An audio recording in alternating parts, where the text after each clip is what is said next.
You want to support Roland Martin Unfiltered? Be sure to join our Bring the Funk fan club. Every dollar that you give to us supports our daily digital show. There's only one daily digital show out here that keeps it black and keep it real as Roland Martin Unfiltered. By going to RolandMartinUnfiltered.com, you can make this possible. Turning to the news, a federal judge in Louisiana delivered a major victory to advocates of the poor who have argued that the criminal justice system across the nation exploits folks who can least afford to pay excessive court fees and fines. United States District Court Judge Sarah Vance ordered courts in Orleans Parish to allow a neutral forum to determine whether defendants can afford to pay court fees before sending them to jail for non-payment. So, Scott, this is one of those things in criminal law that you find often. That the system is by its very nature rigged against the poor. You can violate your probation for not being able to pay your probation fees. You can get sentenced to a jail sentence because you don't have money. You end up in jail for a weekend or until you can make bond because you don't have money for a cash bond. Why is it so important that we take the economic discrimination out of the criminal justice system? Well, it's not really economic discrimination. They're looking for a way to force people to comply with orders. And whether you're rich, poor, black, or white, if you don't comply with court orders and they're trying to get compliance and you've been either found guilty or this is part of your bail process, it's been the traditional way of forcing compliance. I think you and others are right that because of the widening gap, wealth gap in our country, we've got to figure out another way. I don't know what a neutral forum looks like because in the judicial system, you have the administrative side of this that looks at what your ability to pay, what you're available to pay, do you work, do you not? These are all factors that play in, but the problem is if you can't pay, and everyone knows in the courtroom you can't pay, the only alternative is to go to jail to either not pay off your debt or to do something to force compliance. The problem is when you're in jail, right, how do you pay your child support? How do you pay court fees? Are you going to waive the court fees if I choose jail or if economically I've got to go to jail? So this federal decision is the first step towards getting away from that, having a neutral forum. But what does that look like, sound like, and feel like? And what's the alternative? Because right now, psychologically, the criminal justice system, all we know how to do is do two things: charge defendants and those who break the law or lock them up. And none of that is about rehabilitation, job training, entrepreneurship training, or anything that's going to break the cycle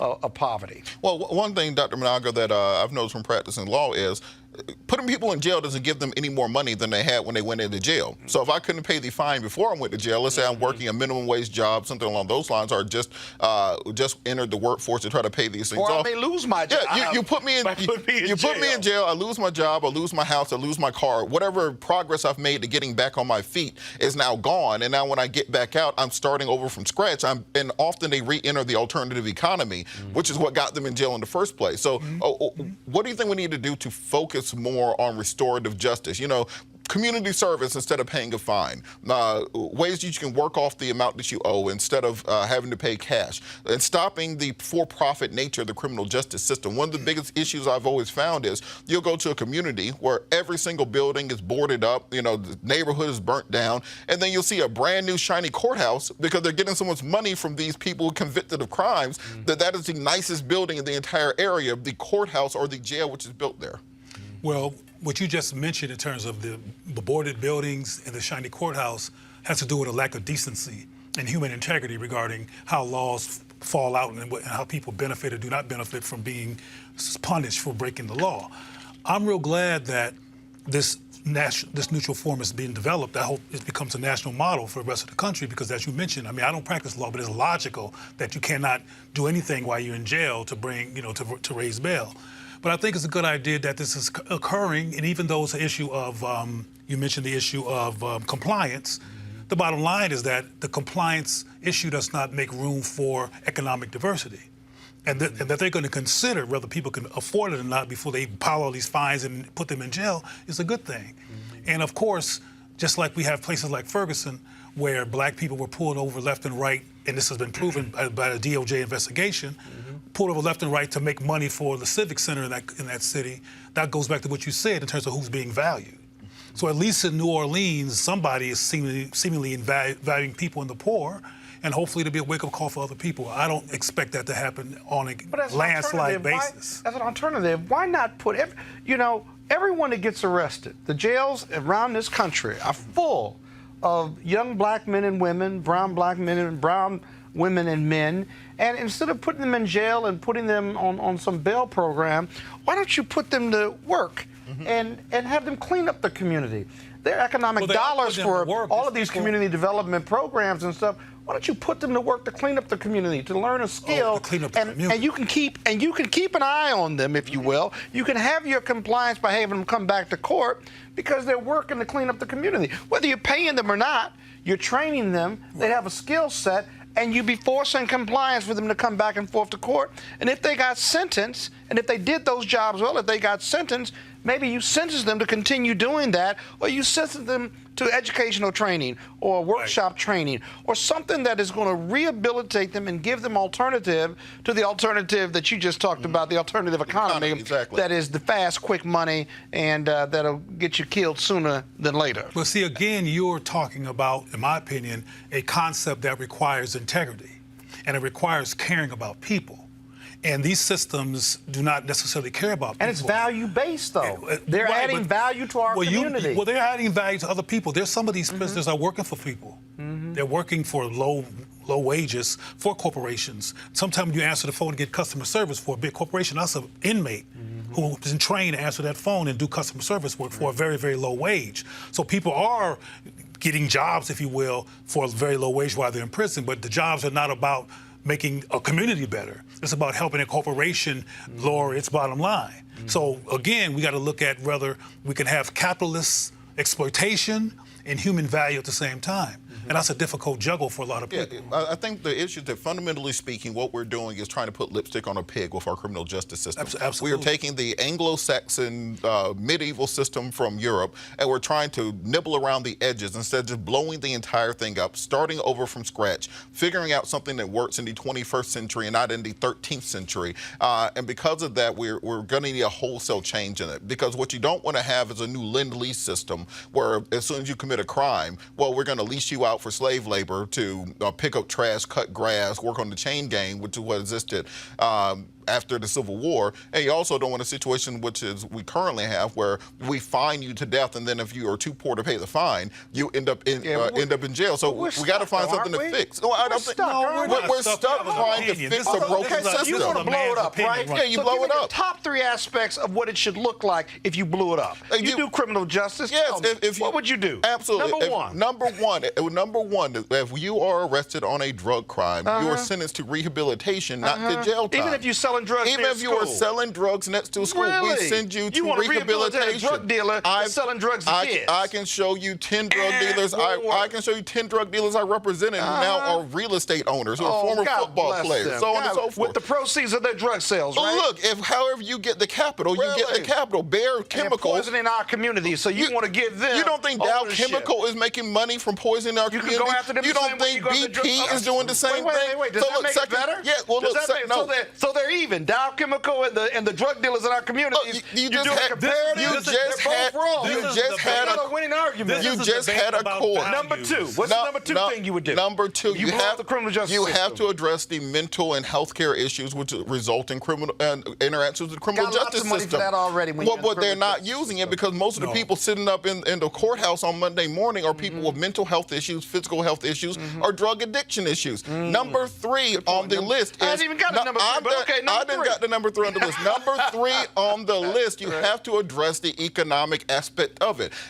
Criminal justice interactions are far too often a result of poverty. You address the poverty, you reduce the criminal justice interaction rate. That's outside of the criminal justice system. That's not outside of it because broader. You have to have a holistic conversation. The same people who signed the check of the police officer, who signed the check of the DA, who signed the check of the judge, also signed the check for the city council and the mayor and the public policy people. So they need to be working together because once you address the same way we get money for everything else. We got money for stadiums. We got money for infrastructure projects. We got You're not gonna make them pay. look. We got money for tax cuts. We only don't have money for things when we don't want to do it. We got a $22 trillion deficit because we got plenty of money for whatever we want. We haven't made it a priority. To make it a priority, a budget priority, and you have to elect the right people in order to reprioritize those dollars and put them in the right place. But look, you see, in the crack epidemic in the 80s,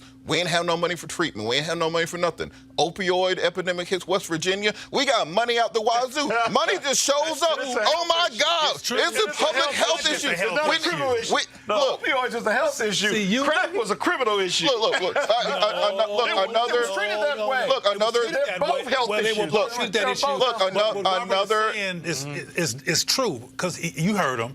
The opioid issue was affecting white folks, so now it's a health issue. Just like, for example, all these murderers. It is affecting these white mass murderers have mental health issues, and their father wasn't there. You don't hear about that when a brother kills Pookie Pookie's an old name, so I'm dating myself. Shanique or whatever. The bottom line is that over that crack sale that went bad 20 years ago. But your debate sounded just like a city council meeting that you just two had, because you have two different values, and this issue that we have in our country in terms of what decisions to make are based on people's values. Right now, we have white supremacists and white nationalists, and their values are determining how legislation is done, how policy is done.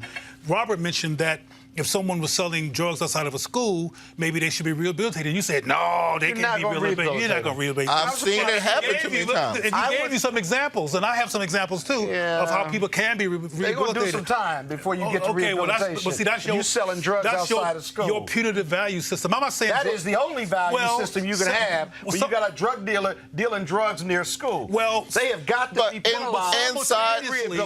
But hold on, Cleo. Inside of that same school, we prescribing little black boys Ritalin and every drug you can think of on the face of the earth, and none of them, and we're not penalizing those people. You are comparing Ritalin to illegal drugs and opioids and crack and cocaine. I think if you look at the analytics, we have seen the same effects out of both. How far left can you go with this? Look, you called me conservative last time. Yeah, but you've way left on this criminal justice piece. My goodness, no. I'm saying drug dealers got to go to jail. Look, bottom line, you can rehabilitate them later, but drug dealers got to go to jail. If they dealing drugs near your school, you're never going to that's never going to pass. Look, criminal justice. What is that impact? Well, sending somebody who is selling drugs because they have no other options to jail going to do? Because when they get out of jail, they have fewer options. They got lots of options. They can go to school.